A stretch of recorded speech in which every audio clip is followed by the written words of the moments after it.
Welcome to Interactions at the Executive Coach Toolbox.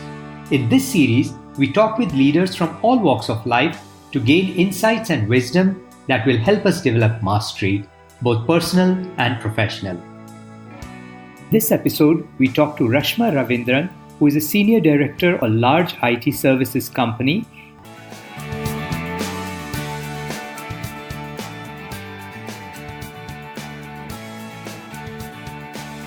In part one, we'll be talking with Rashma about some of the challenges that women face at the workplace and how she in particular has dealt with them. We were talking about coming back to work after taking a break, and we continue talking to her about ways that women can prepare for themselves as they get back from break. Right. Especially in the IT industry, I think, it becomes difficult for people who have taken break to come back to work. And I think the major reason for that is the fear of where they stand as of that day. It's because, with the amount of new technologies that are popping up in the market every day, every month, taking a year's break might make one feel that, okay, they are really behind with the technology and, what's happening currently in the market. And that fear, I think, is one which is actually a major culprit in putting the women in that self-doubt position. And also, it's not only women, even the men for that factor. I hope it is less in other domains as such. But, I again want to give an analogy of, it's like if you're in a race. Okay, first of all, it's not that you're in a race with anybody, but I think when you're working, it should be about what's the value that you bring onto the table, what's the learning that you get out of your work. I think that's what it should be, and that would take you a long way. But if you're just for the sake of analogy, if you're in a race and you're running fast, you have a set of peers with you who are running along with you, and then let's say for some reason you just stop in the track and you see everybody moving forward. And then, if you have to start the race again, let's say after a minute, then you're thinking about, oh, there's so many people who have already gone very far from you. How do you catch up with them? And, that's a mental block that you would have to restart the race. And even if you restart, the urge to win the race comes down drastically. And I think this is what exactly happens with women who take a long break as well. What I want to tell them is that each one of us have a unique value that we bring with our technical knowledge, with our experience, with our soft skills. And I think, if you want to be in the race, then take a challenge of taking part in the race with the next batch who are coming in. Right? There's nothing wrong with that. You have just put a priority for something else in your life and took a break. And it could be for your marriage or for your childbirth or for a hobby. And by the way, there are many men also in our country and in other countries who take a break for their hobbies. I had many of my French colleagues who actually had taken a break to pursue their hobbies. And then they come back to work after a year or 2 years. And I think, all of us are in a race of our own, where only we are running, right? And we have our track and we are running. We are running at our own pace. Somebody else will take a break somewhere else. So I think, first we need to stop comparing ourselves with somebody else and try to take part in that race where people have gone ahead, because that's not the race that we are trying to be in. We are in the race of our own, of learning and giving back our experience to the organization, right? So I think that's one. The second thing is about when you're getting ready to come back to work, sharpen your skills, or, just brush up. Just because you have lost touch with day-to-day routine work, just think, even sitting and thinking about what you have done in the past and how the nuances of doing things and just recollecting helps you a lot. And I think, and a break is also must to, kind of regenerate. I took a break for a month between my previous job and the now job that I'm going to take up. And it was so refreshing. It's so refreshing. It just brings back the energy. It just puts you back on the spot. And I think, that's very important. And, being fearless or being beaten by somebody else is the key to come back to work. And if you strongly believe that I'm in my own race, I'm not competing with anybody else, and I'm going to learn whatever it takes to take up a job.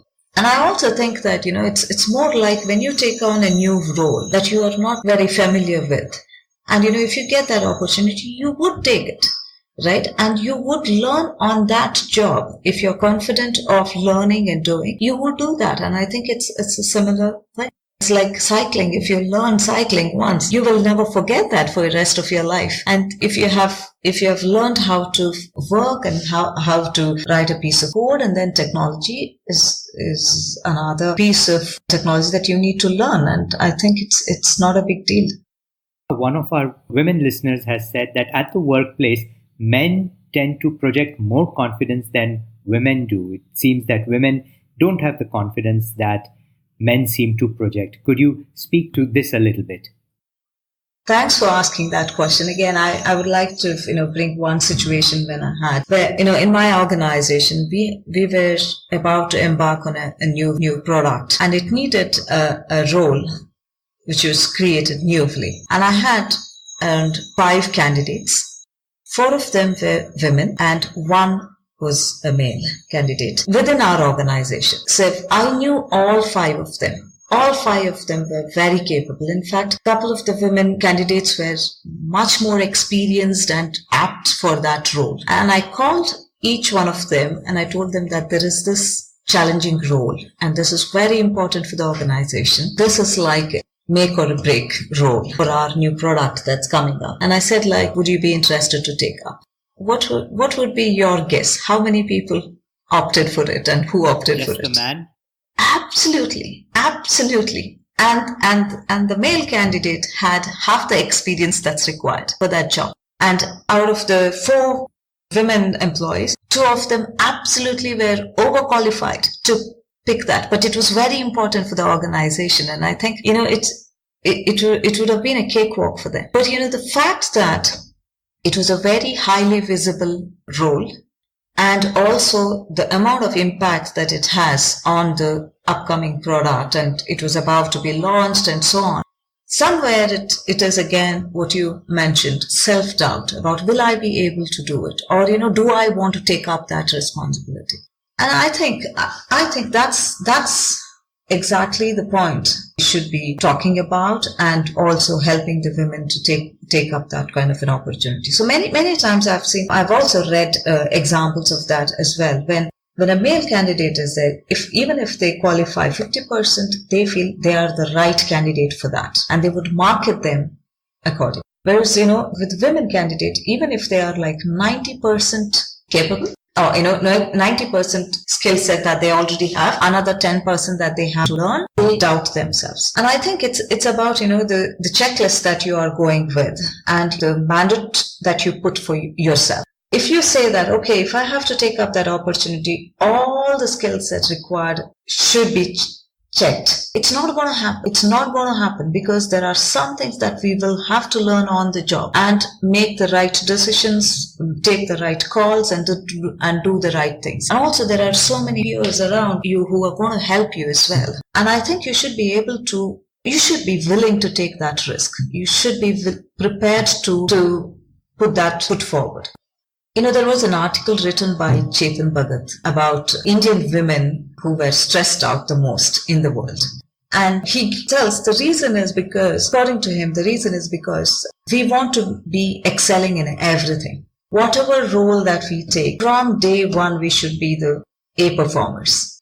A performing employee, A performing wife, A performing mother, A performing daughter, A performing daughter-in-law, A performing manager. And, that's humanly impossible, right? And I think there has to be a certain amount of space given to yourself to fail, to learn, and to pick up yourself and move on. And I think that instead of looking at it as a failure, if you take up that opportunity and if you do not succeed, or if you don't get an A in your report card, it's okay. It's okay, because that becomes an experience, that becomes a learning opportunity, and that becomes a way of telling yourself, look, I didn't know this. I took this up. I learned, and this is how I managed. And I think and there is so much of satisfaction in that as well. And I think, the lesser the people have experienced that, that's why we have lesser and lesser people wanting to try that. If you have more and more people try that out, fail, learn, enjoy that experience, and then, learn to manage, I think there will be more people talking about it. There will be more people wanting to try that, and there will be more people saying it's okay. It's okay not to get A from day one. I think that's one of the things that I want to say. And another thing that one of my previous organization CFO very beautifully put. He said, "What's luck?" He had a formula for luck. Luck is equal to opportunity plus preparedness.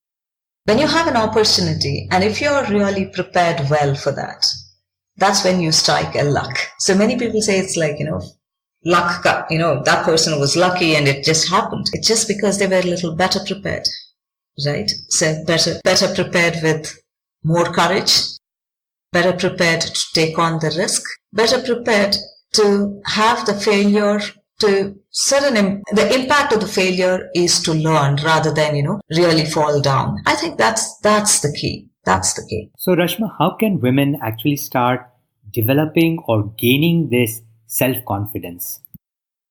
I think it's about, I wouldn't even say it's courage. It's fearlessness. Fearlessness of, and I have to tell you, Ajay, it's like, even, in my leadership roles, one of the things that has helped me is to take decisions fearlessly. If you have a fear of losing your job or that the impact of it, or, if you're worried about what will people say, or, how will this basically turn out to be, and not take decisions, it is going to impact with worse results eventually. So I think, it is so important to be fearless. Many a times I have had a chance of 50-50 chances with a decision, very tough decisions. But then in such situations, I've asked myself, like, what's the worst scenario? I lose my job. Okay, I will find another one for myself. So, and I'm okay to start from scratch. I think many a times that fearlessness absolutely helps, and that you require anyways. And I'm sure even in other stuff that anybody is really good at, be it at sports or house core work or anything, there are times when you actually, it's just like trying a new recipe. If it turns out to be disaster, what would you do? Throw it in the dustbin? And you will try again? Or you will try another dish? And I think that's what you need to ask. What is that you would lose if it goes bad? What is that you would gain if it goes right? And I think being fearless of the result if it goes bad, because there will be consequences. But as far as it is not life-threatening, I think one should go for it, right? And that's how you build a confidence. That's how you build a confidence. And the thing is, like, the opportunities, there are many opportunities that come in your life. And, and again, then you apply your formula for luck, right? You just be prepared for, the opportunities that might come your way. Just be fearless when it comes. Put them together, the opportunity and your preparedness. You become a lucky person. So Rashma, as we bring this interview to a close, what are some thoughts that you'd like to share with our women listeners in particular? I would like to leave with this thought that, each one of the women I have met, be it in my professional life or be it in my personal life, and I many a times I give example of the helper who comes to help me at my house. What challenges she has in her life and the way she faces them. Many times I think if she was in corporate world, she would have done wonders if she would have had the right education. So I think, every woman have such tremendous energy and ability to turn anything into a positive results. And I think it is just that not everybody has unearthed it for themselves first. And then hence, that's why the others haven't got a chance to experience it. All I want to tell every woman out there is believe in yourself. There is so much that you can do. It's just that if you have willingness to do something, if you're fearless to try out something, everything that you're going to take up is going to yield a result that you will be very proud of eventually. And I want to live with two things. And I try to tell this in every conversation that I normally have with women around this subject. So one is, you're an example for your daughter. Your daughter is watching you. And every time she is telling herself, if my mom can do that, I can do double the time what she does. That's one. So never quit on anything that you're enjoying your life with, be it your career, be it your passion, be it your hobby. So keep in mind your daughter is watching. The second one, most important one is, today we talk so much about personal life and professional life, work-life balance and so on. One of the major reasons is about how one spouse supports in the family. So please bring your son in a right way. Let them play with the toys that your daughters play. Let them help you in the kitchen. Let them know that, sharing housework is their duty. And I think, I just hope eventually, maybe a few years down the line, we never talk about work-life balance, or we talk about work-life balance for both women and men. I think these two things is what we are going to leave it for the next generation. And all the women who are being already so powerful, you got to do these two things for a better next generation. So Rashma, could you share some tips on balancing personal life, professional life, and also on leadership for women?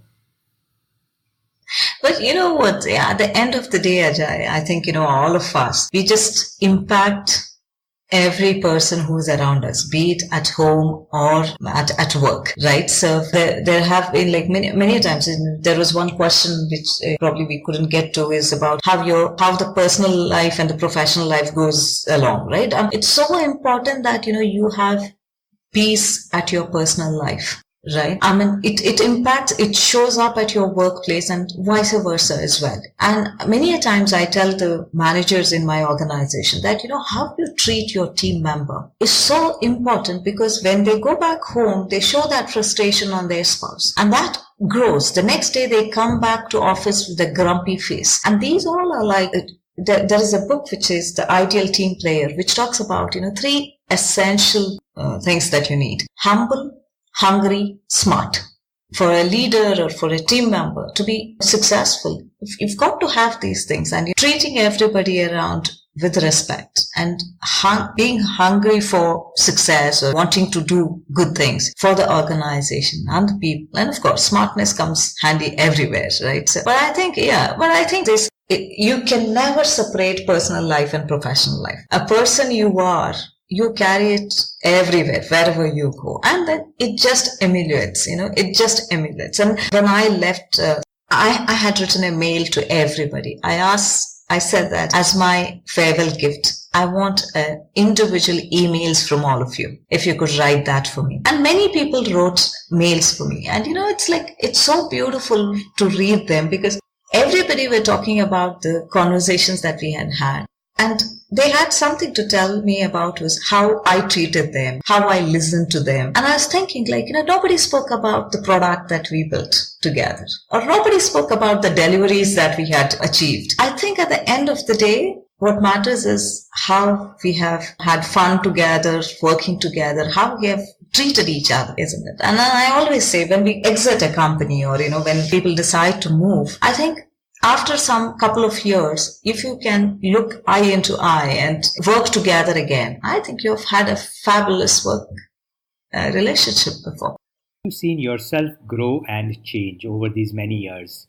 I think, it's at different stages. I remember how I used to, when I was a junior engineer, when I had just started my career and I wasn't married, I had my parents who knew that this girl is a workaholic who goes at 9 o'clock, leaves home at 8:30 and will be coming back around 8 o'clock in the evening, right? And at that point of time, all that I bothered about was making sure that I was there for the important family functions. Other than that, priority was my career. Meaning there's so much to learn in the initial stages of my career. Once I got married, and it took a lot of time for me to understand that my husband needs my time.